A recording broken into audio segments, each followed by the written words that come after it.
স্বার্থে ঘা পড়েছে। আমি আপনাকে সেদিকটা বর্ণনা করব না।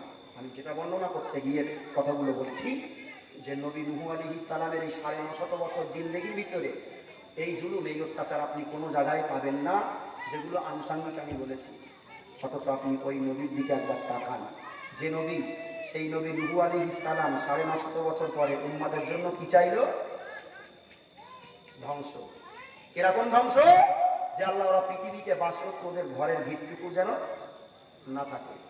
সম্মানিত হাজির, অথচ আপনি ঘটনাটা আপনার জানা, তারপরেও আমি বলছি নিয়ম রূপটাকে বোঝানোর জন্য।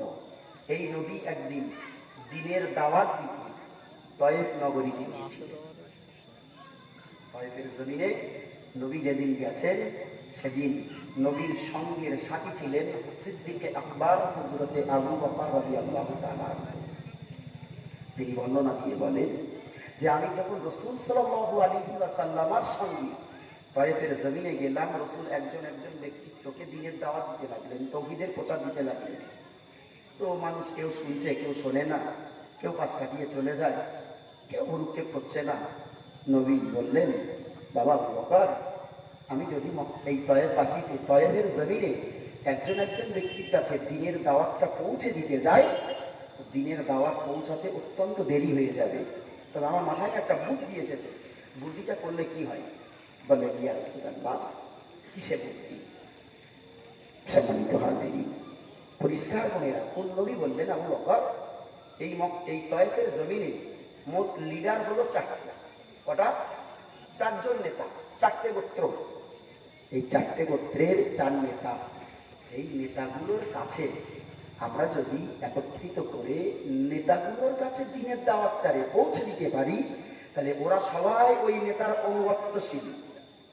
সুতরাং ওদের নেতাকে যদি আমরা বুঝিয়ে দিতে পারি, তাহলে ওদের নেতা ওদেরকে ডেকে ওদের কাছে দ্বীনের দাওয়াতটা খুব অল্প সময়ের ভিতরে প্রচার করে দিতে পারে। আবু বকর বললেন, জি ইয়া রাসূলুল্লাহ, খুব সুন্দর চিন্তা, চলে। নবী আর আবু বকর চললেন তয়েফ নগরীর সেই 4 লিডারের কাছে। তয়েফ নগরীর 4 লিডারের কাছে গিয়ে নবী আমার দ্বীনের প্রচার দিতে লিডারগুলোকে এক জায়গায় করে বললেন, হে তয়েফের বাসীরা, তোমরা এই যে উপাসনা করছো, তোমরা যে এই সূর্য পুজো করছো, এটা তোমাদের রব নয়, এটা তোমাদের স্রষ্টা নয়। তোমাদের এক স্রষ্টা, এক মালিক আল্লাহ। সেই আল্লাহকে তোমরা একটু ইবাদত করো, তোমরা সেই এক আল্লাহকে আল্লাহ বলে মেনে নাও। তয়েফের লিডারেরা সেদিন হাস্য করেছিল আর রাসূলুল্লাহর পরিচয় জিজ্ঞাসা করেছিল, ইয়া আখি মা ইসমুকা, তোমার নামটা কি? তুমি কে? আমাদের কাছে আমাদের দেবদেবীর পুজো করতে তুমি ছেড়ে দিতে বলছো? নবী আমার বললেন, আনা মুহাম্মদ ইবনে আব্দুল্লাহ, আমি হলাম মুহাম্মদ ইবনে আব্দুল্লাহ, আমি আব্দুল্লাহর বেটা মুহাম্মদ।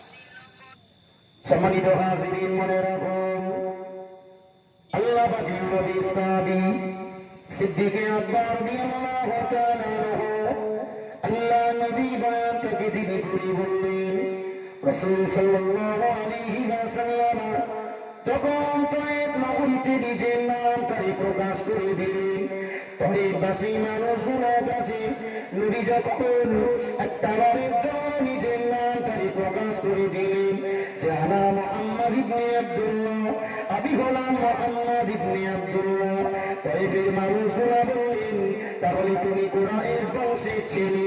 আল্লাহ পাকের নবী আমার বললেন, জি নাম, হ্যাঁ আমি কুরাইশ বংশের ছেলে। আল্লাহ পাকের নবীকে লক্ষ্য করে সেদিন তয়েফবাসী মানুষগুলা, তয়েফের লিডারগুলা বলেছিলেন, তার মানে তুমি হলে আব্দুল মুত্তালিবের পোতা। সম্মানিত হাজিরিন, মনে রাখুন, আল্লাহ পাক রব্বুল আলামিনের নবী দ্বীন ও দুনিয়া বাদশা জনাবি মুহাম্মদুর রাসূলুল্লাহ সাল্লাল্লাহু আলাইহি ওয়াসাল্লাম বললেন, জি। তয়েফবাসী মানুষগুলা এবার আমার নবীর লক্ষ্য করে বললেন, তার মানে তুমি হলে সেই মুহাম্মদ যে মুহাম্মাদের মক্কা নগরীর মানুষেরা পাগল বলে ডাকে। তার মানে তুমি হলে সেই মোহাম্মদ, যে মোহাম্মদ রে মক্কা নগরীর মানুষেরা মিথ্যে বলে জানে। তার মানে তুমি সেই মোহাম্মদ, যে মোহাম্মদ রে মক্কা নগরীর মানুষরা মেরে মেরে মেরে মেরে মক্কা নগরী থেকে বিতাড়িত করে দেয়। তুমি সেই মক্কা নগরীর পাগল মোহাম্মদ।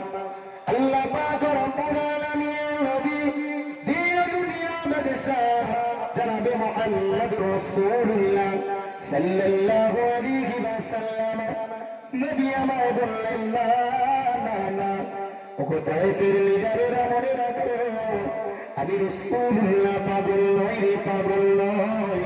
আমি রাসূলুল্লাহ হলাম আল্লাহ পাকের বান্দা। আমি দিনে আদমিয়াটারে প্রচার করি। মক্কা নগরীর মানুষ এটা মানে না, তাই মক্কা নগরীর মানুষগুলা আমি রাসূলুল্লাহ আমারে চেনে না, আমি হাবিবুল্লাহ আমারে বুঝতে পারে না।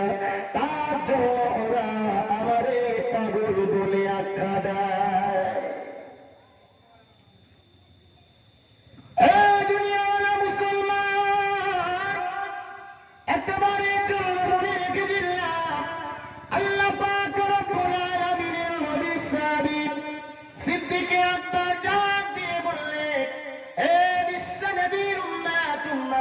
মনে রাখো, আমি আবু বকর তোমাদের মাঝে বলি, রাসূল আমার যখন তায়েফবাসীর লিডারগুলোর কাছে এই প্রস্তাবখানা পেশ করলেন, তায়েফবাসীর মানুষগুলা, তায়েফবাসীর লিডারগুলা একটা বারের জন্য তায়েফের মানুষগুলারে ডাক দিতে শুরু করলেন।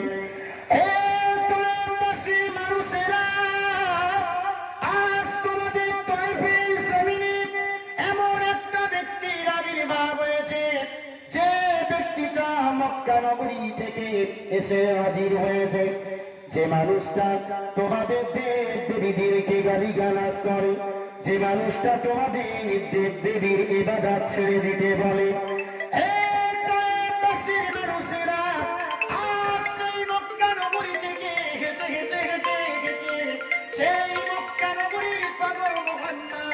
তোমাদের পায়ে ভূমিতে চলে এসেছে। ও পায়ে